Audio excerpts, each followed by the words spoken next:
Most people think abandoned hospitals are scary because of ghosts. But honestly, the real scary part is what happened there before the building ever got abandoned. Tonight's story isn't about fake internet legends. This is about a crew of men who took a late-night job thinking they were just there to move equipment out of a closed hospital. Easy money. In and out before sunrise. But some places hold on to things. Pain. Fear. Regret. And sometimes when a building gets left sitting too long, all that energy don't just disappear. So turn the lights down, lock your doors, and make sure nobody's standing behind you in the hallway. Because this is Tales from the Hood. I won't say the real name of the hospital, and I definitely won't say the name of the company I worked for, because to this day, I still work under that same corporate umbrella in another department, and I'm not trying to lose my job behind something people already think I'm crazy for talking about. But I will say this much. It was in Pennsylvania, deep in one of those rural areas where the woods look too thick, the roads feel too empty, and every little town got that one gas station, one diner, one bar, and about 20 people who know everybody's business before breakfast. The kind of place where the streetlights don't really light nothing up. They just make the darkness look more organized. Back then, I worked for a company that removed equipment from places that closed down. Schools, nursing homes, clinics, warehouses, hospitals, factories, old government buildings, whatever had been emptied out and left behind after the money dried up. If a place shut its doors, we came in after the suits already made their decisions, after the workers already lost their jobs, after the signs came down and the public stopped caring. We stripped the inside like vultures in steel-toe boots. Beds, monitors, desks, rolling carts, filing cabinets, refrigerators, chairs, medical machines, old computers, anything tagged for removal got loaded into our trucks. It wasn't pretty work, but it paid. And when you come from where I come from, paid is paid. I was living in a little apartment back then over by a liquor store with a flickering neon beer sign in the window and a corner store where the same 3 dudes stood outside every night like they were part of the building.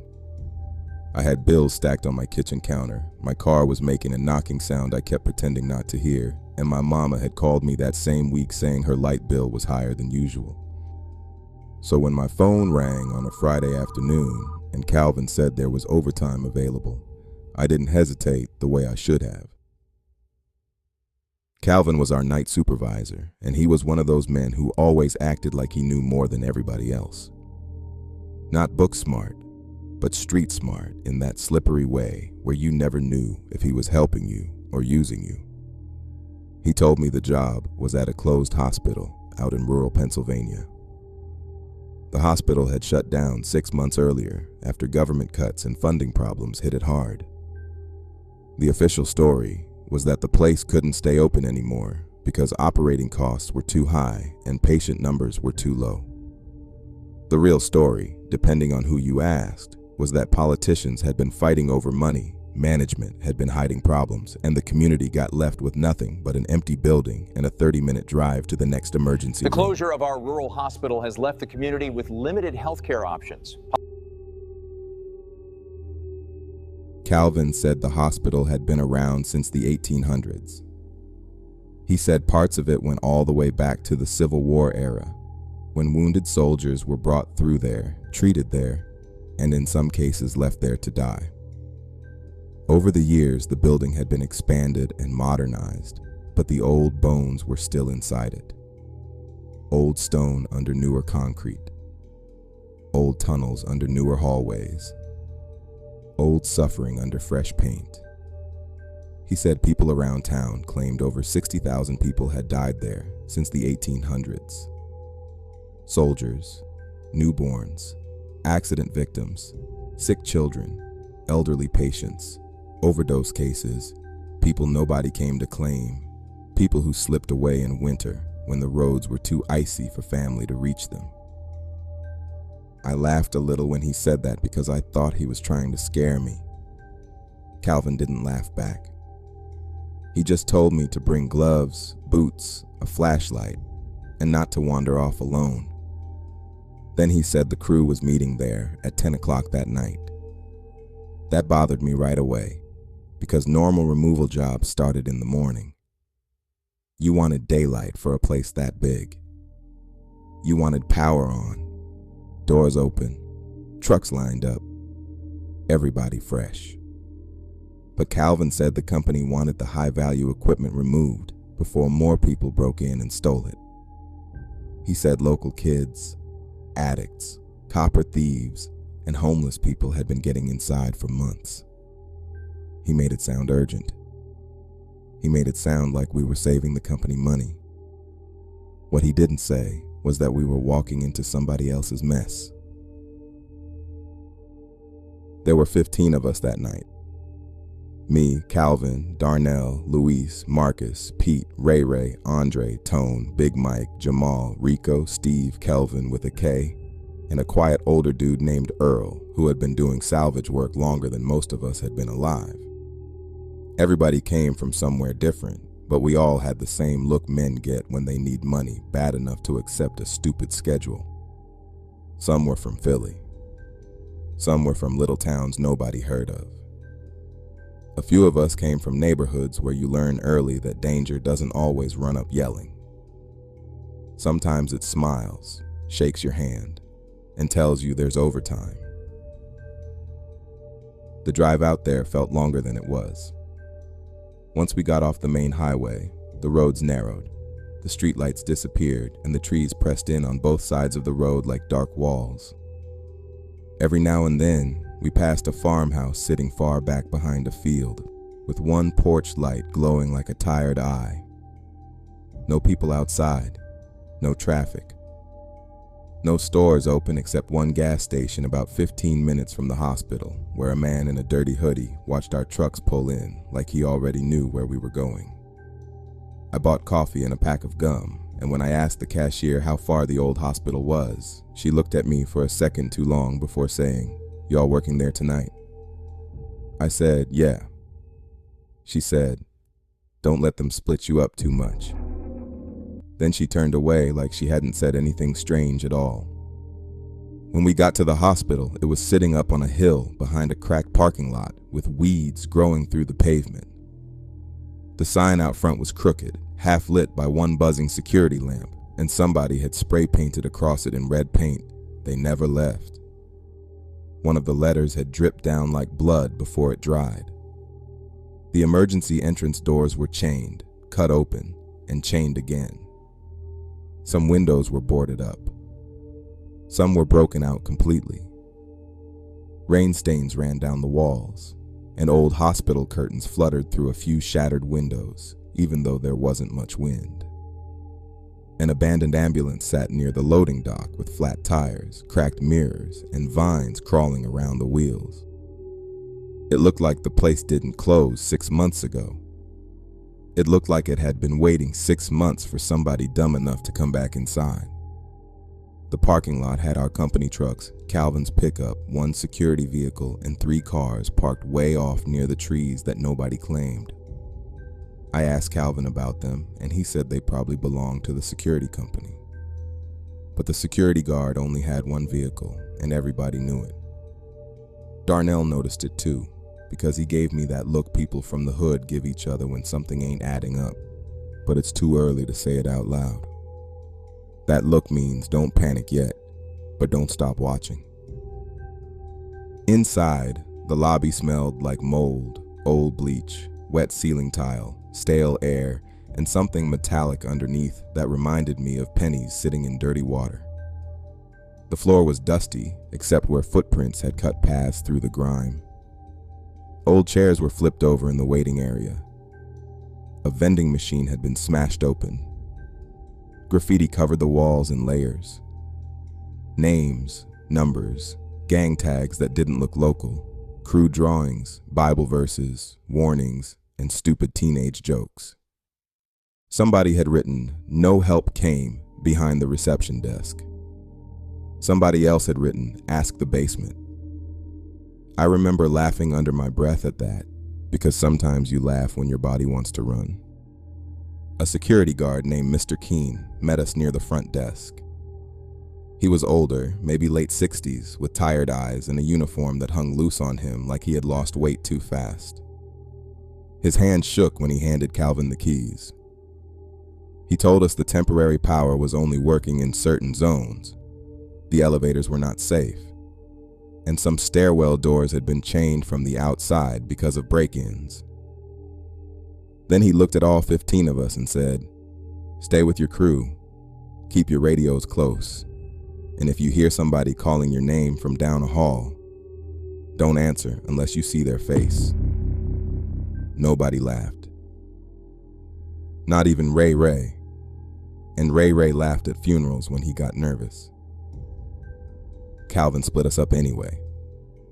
Marcus, Pete, Ray Ray, Earl, and Kelvin went to the basement level for laundry, maintenance, and storage equipment. Andre, Tone, Big Mike, and Luis went up to the maternity wing and old patient rooms.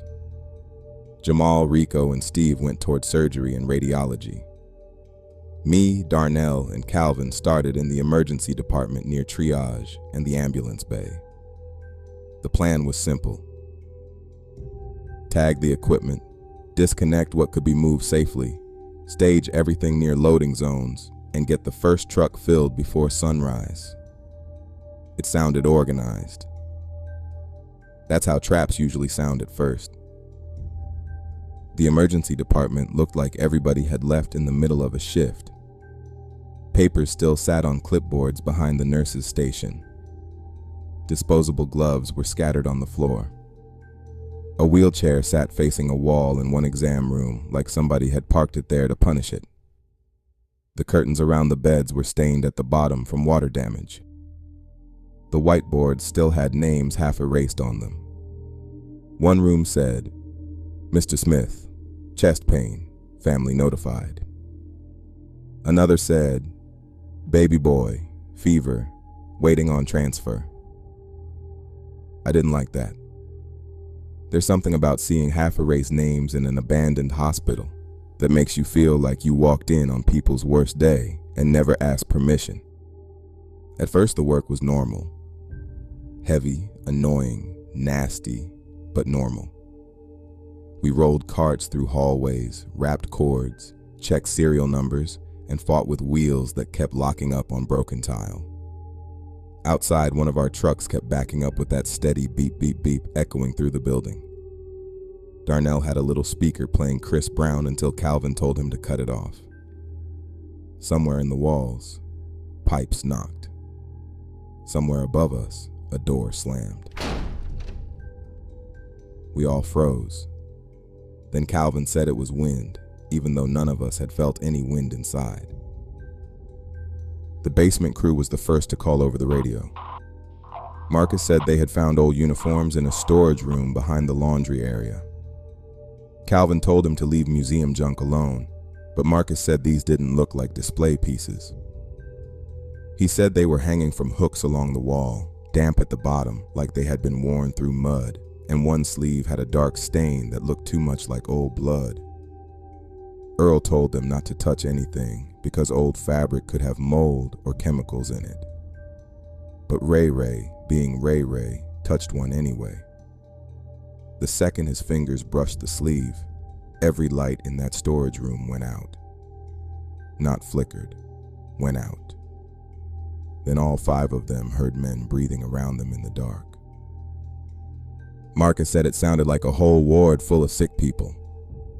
Wet breathing, coughing, low moaning, somebody whispering for water. Pete started praying under his breath. Kelvin tried to laugh and said somebody was messing with them, but then something grabbed the back of his shirt and pulled him hard enough to make him stumble. He spun around swinging his flashlight and saw nobody. But there was a dusty handprint on the shoulder of his work shirt. 5 fingers, long and thin, like somebody with dirty hands had clutched him from behind. Earl told them all to back out slow, and as they backed into the hallway, they heard boots marching behind the laundry room door. Not one person walking, dozens. A steady military rhythm moving across the concrete floor. The maternity crew started having problems about 20 minutes after that. Andre came over the radio trying to sound calm, but his voice kept cracking. He said they were on the second floor, near the old nursery, moving bassinets and file cabinets when they heard a baby crying from behind a locked door. Calvin told him it was probably a cat. Andre said, "I got 3 kids, Cal. That ain't no cat." Tone found a key ring hanging from a nurse's station drawer and opened the nursery door. The room was empty except for one cracked plastic bassinet sitting in the middle of the floor. Dust covered everything. But on the inside of the nursery window were tiny handprints pressed into the grime, like a child had been touching the glass from inside. Big Mike tried to wipe one of the handprints away with his glove, and that's when the crying stopped. The whole floor went silent. Big Mike said later that the silence felt wrong before anything even happened. Not normal quiet. Not abandoned building quiet. This felt like the whole floor was listening. Even the buzzing fluorescent light sounded softer all of a sudden. The air itself felt heavy. Andre told me afterward that he remembered hearing his own breathing inside his ears, like somebody had put a microphone in his chest. Then the bassinet moved. Just a little at first. A tiny creak across the tile. Big Mike thought Tone had kicked it accidentally until it moved again by itself. Slow. Smooth. Sliding toward the nursery window like somebody invisible was pushing it from behind. Tone backed up so fast he knocked over a rolling tray. The tray hit the floor loud as hell, metal clanging through the whole wing, and right after that, every baby monitor hanging along the nurse's station crackled on at the same time. Static filled the hallway. Then underneath the static came voices, women crying. A nurse calmly saying, "We're losing him." Somebody screaming for a doctor. Then a baby started shrieking so loud Andre dropped his flashlight. Big Mike said something brushed past him hard enough to spin him sideways. Not like air, like a person shoulder checking him in panic trying to get down the hall. And when he looked toward the nursery window, he swore there were silhouettes standing behind the glass. Women holding babies. Nurses moving back and forth. Shapes everywhere. Then the lights flashed once, and the room was empty again. That was when Calvin finally stopped acting tough over the radio. You could hear it in his voice now.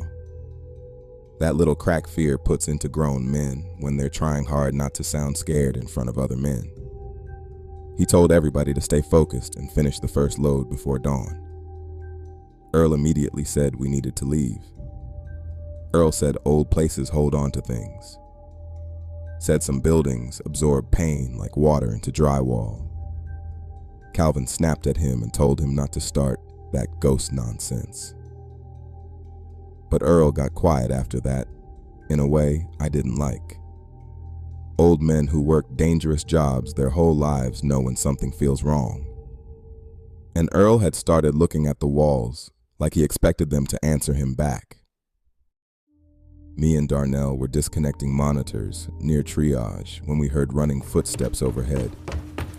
Fast, a whole crowd of them, not random either, organized panic. Like people evacuating. We stopped working and listened. Doors slammed upstairs. Somebody yelled something we couldn't make out. Then came this horrible sound that I still hear in dreams sometimes. A mass screaming sound. Men. Women. Patients. Not one scream. Hundreds layered together for maybe 2 seconds before everything cut off at once. Darnell looked at me and whispered, "Nah. Just that one word. Nah." Because sometimes your brain can't even build full sentences around fear. Then our radio started acting strange. Random voices kept cutting through. Not our crew. We heard numbers being called out. medical codes, somebody yelling for restraints, a woman crying saying, "Please don't let me die here." Then static again. Calvin blamed interference, but Mr. Keene walked over from the security desk looking pale as paper and said the hospital frequencies had been dead for months. Dead. That word sat in the lobby heavy after he said it. Around maybe 1 in the morning, Jamal from the surgery wing radioed in, breathing hard. He said Steve disappeared. At first, Calvin thought Steve wandered off smoking or messing around, but Jamal said no. He said Steve had literally been walking beside him, pushing equipment through pre-op, and then the lights flickered and Steve was just gone. No footsteps, no yelling, no joke. Gone. Rico said they searched nearby rooms and found an operating room door standing open even though they swore it had been closed earlier. Inside, one surgical lamp was somehow turned on over the table, and strapped to that table were old leather restraints. One of them was moving slowly back and forth like somebody had just pulled against it. We all stopped working after that. Nobody cared about overtime anymore. Calvin finally admitted we needed to regroup in the lobby and search for Steve together. Walking through those hallways felt different now because the building no longer felt abandoned. The hospital didn't feel empty anymore. It felt occupied. Like the second we came inside, touching things, moving things, unplugging things, we woke up memories that had been trapped there too long. On the way back toward the lobby, me and Darnell passed an old patient room with the door cracked open. I remember because the room number was 214. I only remember that because I stared at those numbers while trying not to look inside. There was somebody sitting in the dark near the window. At first, I thought it was Steve. Just a silhouette sitting still in a chair. Darnell called out, "Yo, Steve."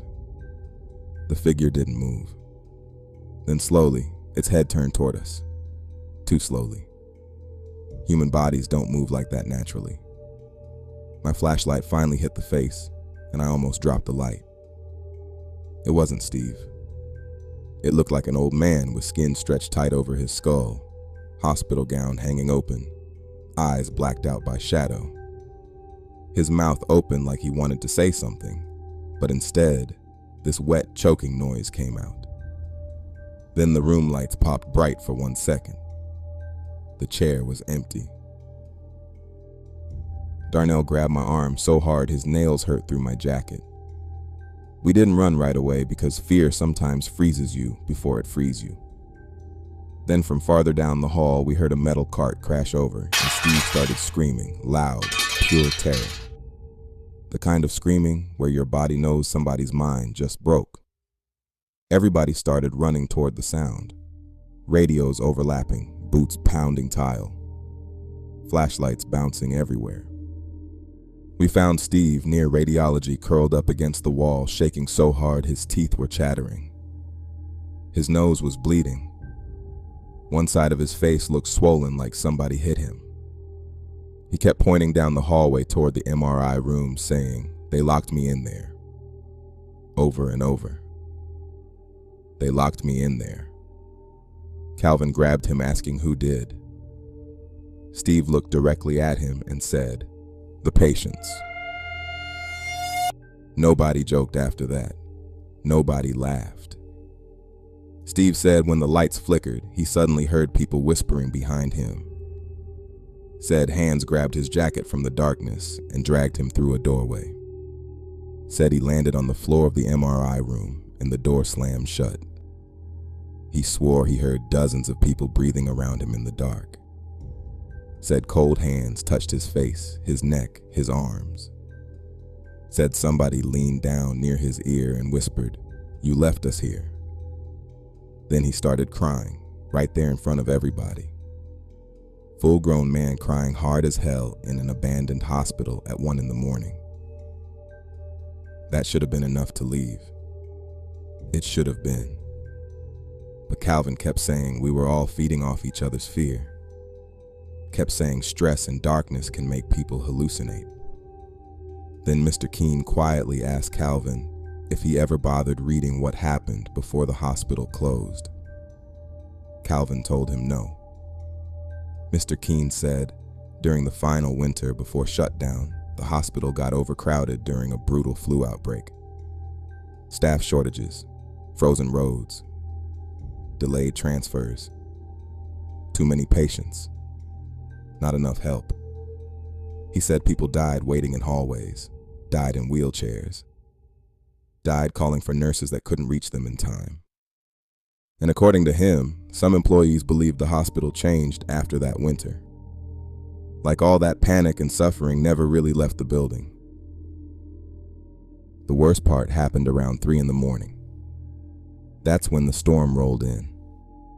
Rain hammered the windows so hard it sounded like fists. Thunder shook dust from the ceiling tiles. The temporary power started failing floor by floor until only emergency lights remained glowing red through the halls. And somewhere deep in the hospital, a code blue alarm started ringing. One steady alarm echoing through the dark. Then another answered it farther away, then another. Soon the entire building sounded alive with alarms screaming through empty corridors. And over all that noise, we heard hospital beds rolling. Wheels squeaking across floors upstairs where nobody was supposed to be. Running footsteps, crying, coughing. Somebody yelling for security. Then Darnell suddenly pointed toward the end of the hallway and whispered, "Yo, they're right there." I looked, and I swear on everything I love there were people standing down there. Not solid exactly. More like shadows shaped like people under flickering red light. Patients in gowns. Nurses. One looked like a little kid holding somebody's hand. They just stood there watching us silently while alarms screamed around them. Then one by one they started stepping toward us.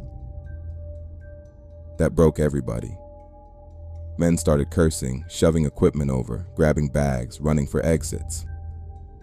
Earl yelled, "Don't let them surround you." Steve almost fell trying to run. Big Mike was praying out loud. One of the hallway doors slammed shut behind us so hard the glass cracked. Then another, then another. Boom, boom, boom. Like the building itself was locking down. We made it back to the lobby, barely holding ourselves together. Mr. Keene was already standing by the front doors, holding them open. But before we got outside, every light in the lobby suddenly came on at once. Bright, blinding. And for maybe 2 seconds, the hospital looked alive again. Reception phones ringing. Nurses rushing past. Patients everywhere. Doctors yelling. Chaos. Pure chaos, frozen over the real hallway like two worlds sitting on top of each other. Then the lights died again. And all we heard was screaming in the darkness behind us. We ran outside into the rain. Nobody cared about tools or equipment anymore. We piled into trucks soaking wet and shaking.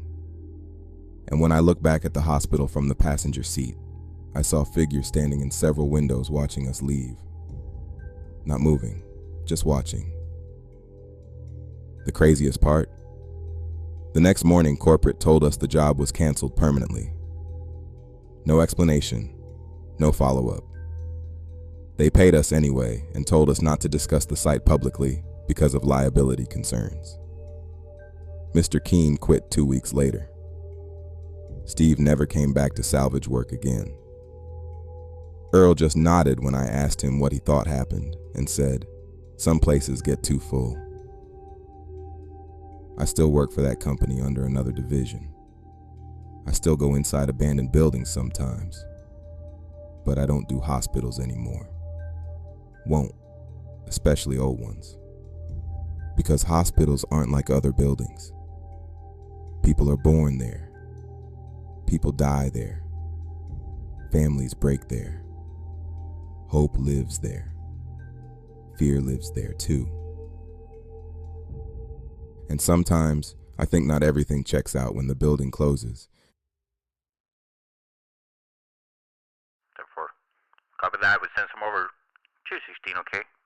2124 here. We miscalculated. We might need another vehicle. Can you send them over, patrol? Copy that. We have a neighbor.